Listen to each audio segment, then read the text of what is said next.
Hello everyone, তোমরা সবাই কেমন আছো? আমি ভালো আছি। দেখো সকাল শুরু। এখন তো বাবু ঘুমিয়েছে, ওকে একবারে রেডি করে দিয়েছি। ও অনেকটা দেরি করে উঠেছিল আজকে। তো জল খাবার খেয়ে আমি রেডি। আজকে যাব ভ্যাকসিন দিতে হসপিটাল। আমাদের বাড়ি থেকে অনেকটাই দূর হসপিটাল। তো রেডি হয়ে বেরিয়ে পড়েছি। এদিকে তো ও ঘুমিয়ে আছে, তাকাতে চাইছে না। তাও আমি খাড়া কোলে নিচ্ছি ওকে। হেঁটে হেঁটে গিয়ে রাস্তা থেকে টোটো ধরবো। রাস্তায় বেরিয়ে একটু দেখছে এদিক ওদিক, তাকিয়েছে।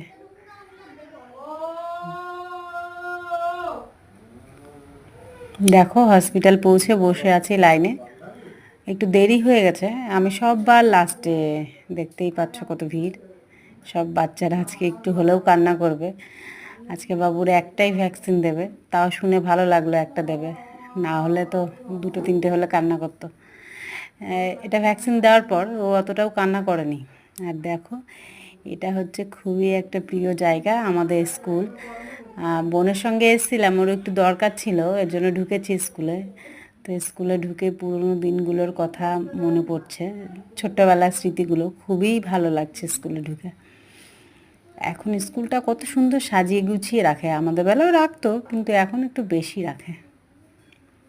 দেখো, স্কুলটা দেখে মনটা খুবই ভালো লাগলো অনেক দিন পর। তো ভিডিওটা কেমন লাগলো তোমরা লাইক কমেন্ট করে দিও, সাবস্ক্রাইব করে দিয়ে পাশে থেকো। দেখো স্কুলের সামনেটা, এর সামনে আছে নবাব বাহাদুর ইনস্টিটিউশন।